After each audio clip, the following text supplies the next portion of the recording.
Dear students, this is Praveen Kumar Agarwal from Management Department. Welcomes you in my today's lecture of Principles of Economics. In today's lecture, we will discuss upon the topic Factors Determining Price Elasticity of Demand. यानी कि हम आज के topic में उन particular factors को determine करेंगे जिनके बेसिस पर प्राइस इलास्टिसिटी ऑफ डिमांड को प्रॉपर्ली मेजर किया जा सकता है। ये कौन कौन से फैक्टर्स होते हैं जिनके बेसिस पर हम प्राइस इलास्टिसिटी ऑफ डिमांड को मेजर कर सकते हैं। तो हम उन इंपॉर्टेंट फैक्टर्स को यहाँ पर डिस्कस करेंगे। कौन कौन से फैक्टर्स हैं? अच्छा, जब हम फैक्टर्स की बात करेंगे तो हमें फॉर्मूला ध्यान रखना होगा जिसको मैंने साइड में रिप्रेजेंट किया है, percentage change in quantity upon percentage change in price. इस पर्टिकुलर फॉर्मूले को ध्यान में रखते हुए ही हम डिफरेंट फैक्टर्स को यहाँ डिस्कस करेंगे जिनके बेसिस पर प्राइस इलास्टिसिटी ऑफ डिमांड को डिटरमाइन किया जा सकता है। ठीक है, पहला फैक्टर है यहाँ पर, that is the nature of commodity. Commodity के नेचर पर डिपेंड करता है। The very first important point here is what is the nature of the commodity. अब दो टाइप की कमोडिटी होती है, एक तो होती है नेसेसिटी गुड्स और दूसरे होते हैं लग्जरियस गुड्स। नेसेसिटी गुड्स क्या होते हैं? नेसेसिटी गुड्स का मतलब होता है जिन गुड्स की जरूरत हमें है ही है, जिनके बिना हम लाइफ को पास नहीं कर सकते, which are very essential for passing of our lifes. जिन पर्टिकुलर गुड्स को हमारी लाइफ को पास करने के लिए हाई लेवल पर कंज्यूम किया जाता है उन्हें हम नेसेसिटी गुड्स में इंक्लूड करते हैं। अब वो बात करते हैं नेसेसिटी गुड्स के इसमें अगर हम प्राइस में चेंज करते हैं तो उसके बेसिस पर क्वांटिटी में बहुत ज़्यादा चेंज नहीं होगा। इफ यानी कि प्राइस में अगर बहुत ज़्यादा चेंज कर भी दिया जाता है तो भी उनकी क्वांटिटी डिमांडेड में बहुत ज़्यादा फर्क नहीं पड़ेगा, क्योंकि इन गुड्स की जरूरत तो हमें हमेशा रहती ही रहती है। तो इस केस में जो डिमांड होगी वो कैसी होगी? It will be inelastic demand. Clear? जबकि लग्जरियस गुड्स की बात करी जाए तो लग्जरियस वो होते हैं जब जिन्हें हम अपने कंफर्ट के लिए परचेस करते हैं, यानी जब हमारे पास पैसा होता है, जब हमारे पास अवेलेबिलिटी होती है मनी की, तब तो हम इसे परचेस करते हैं, और नहीं होती है तो नहीं परचेस करते हैं। ये हमारे नेसेसिटी गुड्स में नहीं होते हैं इंक्लूड। यानी कि अगर इन पर्टिकुलर प्रोडक्ट के प्राइस में ज़्यादा चेंज आ जाता है या थोड़ा भी चेंज आता है तो उनकी क्वांटिटी में चेंज प्राइस के कंपैरिजन में ज़्यादा होगा। तो इसका मतलब यहाँ जो डिमांड होगी वो कैसी होगी? इलास्टिक डिमांड होगी। क्लियर? अब हम बात करते हैं अबाउट द सेकंड फैक्टर की। Second factor is availability of substitute. किसी भी पर्टिकुलर प्रोडक्ट के रेफरेंस में मार्केट में उसके सब्स्टिट्यूट कितने ज़्यादा क्वांटिटी में अवेलेबल है या नहीं अवेलेबल है, इसके बेसिस पर हम डिमांड को डिस्कस करेंगे कि वो इलास्टिक होगी या फिर इनइलास्टिक होगी। अगर मान लीजिए किसी पर्टिकुलर कमोडिटी के कोई भी सब्स्टिट्यूट अवेलेबल नहीं है तो अगर इस कमोडिटी के प्राइस को इंक्रीज कर भी दिया जाता है तो भी इसकी क्वांटिटी डिमांडेड में फर्क नहीं पड़ेगा, क्योंकि कोई सब्स्टिट्यूट ही नहीं है तो कंज्यूमर स्विच कहाँ करेगा। तो इस केस में डिमांड कैसी होगी? इनइलास्टिक डिमांड होगी। जबकि अगर किसी कमोडिटी के मार्केट में सब्स्टिट्यूट्स अवेलेबल हैं और अगर ये प्रोडक्ट अपने प्राइस में चेंज करता है तो इसकी क्वांटिटी डिमांडेड में चेंज ज़्यादा होगा, क्योंकि इसके कस्टमर्स क्या करेंगे? सब्स्टिट्यूट्स पर स्विच कर जाएंगे। इसी वजह से इसकी डिमांड कैसी होती है? इलास्टिक होती है। Third factor is different use of commodity. अब यहाँ पे ये भी देखना पड़ता है कि जो कमोडिटी हम यूज़ कर रहे हैं उसके यूजेस कितने हैं, फ्यू यूजेस हैं या फिर उसके मोर यूजेस हैं। अगर कोई प्रोडक्ट ऐसा है जिसके फ्यू यूजेस हैं, केवल कुछ ही यूज हैं, तो उस केस में उसकी डिमांड होगी इनइलास्टिक।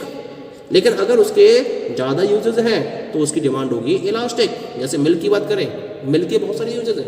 मिल्क से आप उसको ड्रिंकिंग के लिए भी यूज़ कर सकते हो, खोआ बना सकते हो उसका, चीज़, स्वीट्स और भी बहुत सारे यूजेस हैं मिल्क के। तो अगर मिल्क के प्राइजेस में चेंज होता है तो उसकी क्वांटिटी में चेंज कंपैरेटिवली ज़्यादा होगा। तो इसी वजह से डिमांड कैसी होती है? इलास्टिक होती है। जबकि अगर किसी कमोडिटी के फ्यू यूजेज हैं या बिल्कुल भी यूज नहीं है तो उस केस में उसकी जो डिमांड होगी वो कैसी होगी? It will be inelastic. Now come to the next one. The fourth one is the income of consumers. अब इनकम ऑफ कंज्यूमर्स की बात करते हैं। यहाँ मैंने कंज्यूमर्स की इनकम के रिगार्डिंग 3 कैटेगरीज को फोकस किया है। The first category is the very high income group of consumers, second one is the middle income group of consumers and third category is the very low group of consumers. अगर हम very high या very low की बात करते हैं तो इस case में डिमांड होती है इनइलास्टिक, जबकि मिडिल इनकम ग्रुप के केस में डिमांड होती है इलास्टिक। अब कैसे होती है ये भी समझ लीजिए। जिन कंज्यूमर्स की इनकम हाई है, अगर उनके द्वारा यूज़ किए जाने वाले किसी भी प्रोडक्ट के प्राइस में कोई चेंज होता है तो इनकी तरफ से कोई भी दिक्कत नहीं होगी उसको प्राइस को पे करने में। अगर प्राइस बढ़ भी जाता है तो क्योंकि इनकी इनकम क्या है? हाई ग्रुप में है, तो उनको कोई दिक्कत है ही नहीं। तो इसकी वजह से क्वांटिटी डिमांडेड पर बहुत ज़्यादा फर्क नहीं पड़ता है। तो डिमांड कैसी होगी? इनइलास्टिक हो गई। और वेरी लो की बात करते हैं, क्योंकि इनकम तो पहले ही बहुत कम है। अगर किसी पर्टिकुलर प्रोडक्ट के प्राइस में कोई भी चेंज आता भी है तो वो बहुत ज़्यादा चेंज तो होगा नहीं, क्योंकि ये लोअर कॉस्ट के प्रोडक्ट्स को परचेज कर रहे होंगे। तो ऑब्वियसली अगर इनके प्रोडक्ट में कोई भी चेंज होता भी है थोड़ा बहुत, तो उसकी वजह से इनकी डिमांड पर बहुत ज़्यादा फर्क नहीं पड़ेगा। लेकिन जो middle income group of consumers होते हैं, जो एवरेज प्राइस के प्रोडक्ट्स को परचेज कर रहे होते हैं, अगर उनके प्रोडक्ट के प्राइस में कोई भी चेंज होता है तो उसकी वजह से क्वांटिटी डिमांडेड पर बहुत ज़्यादा इफेक्ट आएगा। इसी वजह से डिमांड कैसी होती है? इलास्टिक डिमांड होती है। Clear? Now come to the next one, that is the postponement of the use. यानी कि जो कमोडिटी कंज्यूम की जा रही है, अगर उसके यूज को पोस्टपोन किए जाने की संभावना है, यानी कि एक तो पोस्टपोन किया जा सकता है उसके कंजम्पशन को, और एक उसके कंजम्पशन को पोस्टपोन नहीं किया जा सकता। अगर पोस्टपोन किया जा सकता है तो डिमांड कैसी होगी? इलास्टिक। और नहीं किया जा सकता है उस केस में डिमांड कैसी होगी? इनइलास्टिक। जैसे मान लीजिए नेसेसिटी गुड्स हैं, इनके कंजम्पशन को पोस्टपोन नहीं किया जा सकता, तो इनके केस में डिमांड कैसी होती है? इनइलास्टिक होती है, क्योंकि आपको कंज्यूम करना ही करना है इन्हें, चाहे प्राइस में कैसा भी चेंज क्यों ना हो।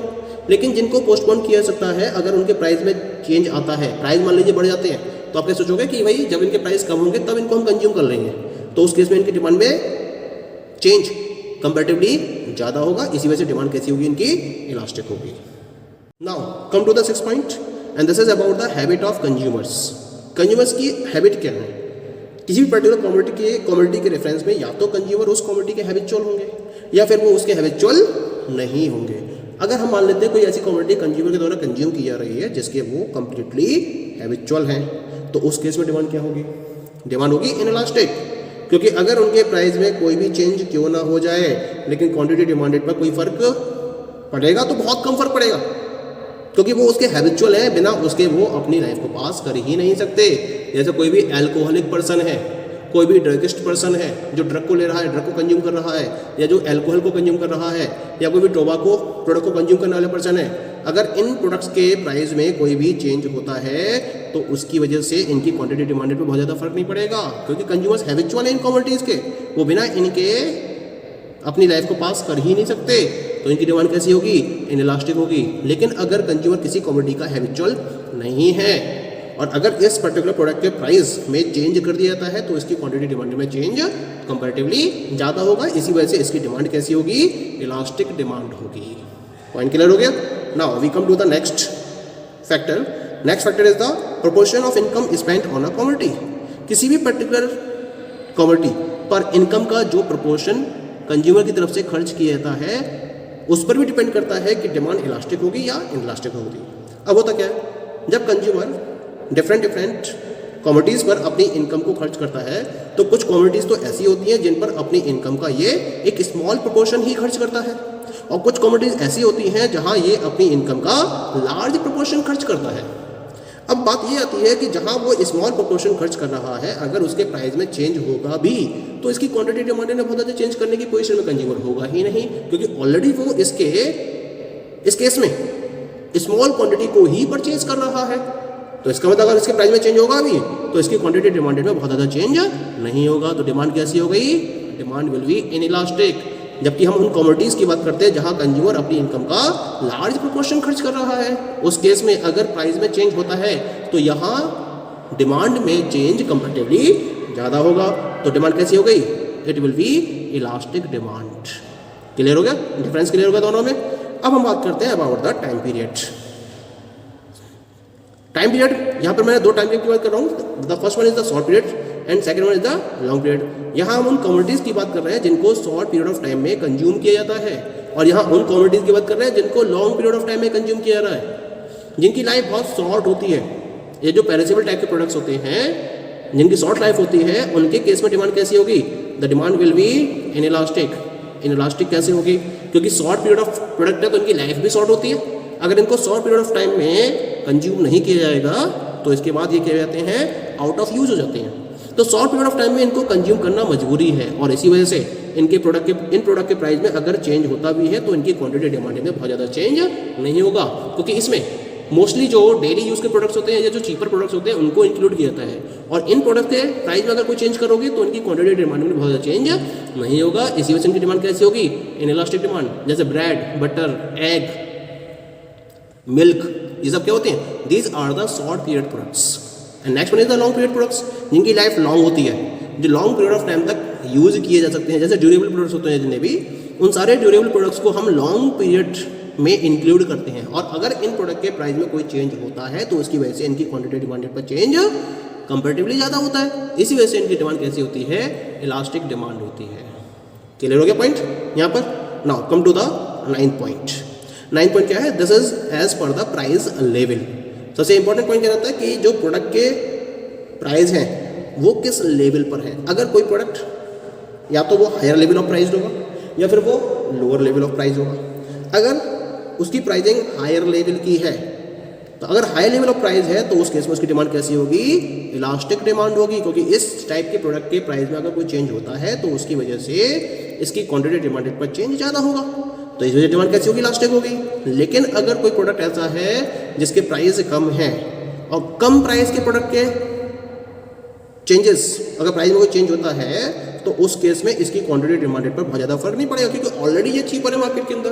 तो थोड़ा अगर चेंज हो भी जाता है तो उसके बेसिस पर इसकी क्वांटिटी डिमांडेड पर बहुत ज़्यादा फर्क नहीं पड़ेगा। इसी वजह से जिन प्रोडक्ट्स के प्राइस लोअर लेवल पर होते हैं उनकी डिमांड मार्केट में कैसी होती है, it is the inelastic demand. Point clear हो गया तक। Now we come to the last factor. Last factor is the jointly demanded goods. हम उन गुड्स की बात कर रहे हैं जिनकी डिमांड जॉइंट बेसिस पर होती है या फिर जो कॉम्प्लीमेंट्री प्रोडक्ट्स होते हैं, क्योंकि कॉम्प्लीमेंट्री प्रोडक्ट है तो कॉम्प्लीमेंट्री प्रोडक्ट में एक प्रोडक्ट की डिपेंडेंट दूसरे पर होती है, उसके खुद के प्राइस का बहुत ज़्यादा इफेक्ट उस पर नहीं पड़ेगा, बल्कि जो दूसरा प्रोडक्ट है उसके प्राइस में किस तरह से चेंज हो रहा है उसका इफेक्ट उसके ऊपर पड़ेगा। जैसे कार और पेट्रोल की बात करते हैं, अगर मैं पेट्रोल की डिमांड की बात करूं तो डिमांड कैसी होगी इसकी, इनइलास्टिक होगी, क्योंकि पेट्रोल के प्राइस बढ़े या घटे इस पर बहुत ज़्यादा डिपेंडेंसी नहीं है, बल्कि कार के प्राइस बढ़ते हैं या घटते हैं उस पर पेट्रोल की डिपेंडेंसी रहती है। क्योंकि अगर कार के प्राइस बढ़ेंगे तो उस केस में उसका कंजम्पशन कम होगा और उस वजह से पेट्रोल का कंजम्पशन कम होगा, ना कि पेट्रोल के प्राइस में चेंज होने की वजह से उसका कंजम्पशन कम हो रहा है। ठीक है, तो इस तरह से अगर हम पेट्रोल के प्राइस में चेंज करेंगे भी तो उस पर्टिकुलर प्रोडक्ट के केस में उसकी डिमांड में बहुत ज़्यादा फर्क नहीं पड़ेगा, क्योंकि उसकी डिपेंडेंसी किस पर है, कार पर है, कार के प्राइस पर है। इसी वजह से पेट्रोल के केस में जो डिमांड होगी वो इनइलास्टिक डिमांड होगी, यानी कि वो गुड जो जॉइंटली डिमांड किया जाता है उस केस में उसकी डिमांड इन इलास्टिक डिमांड की कैटेगरी में इंक्लूड की जाती है। Okay, so these all are the factors determining price elasticity of demand. Thank you.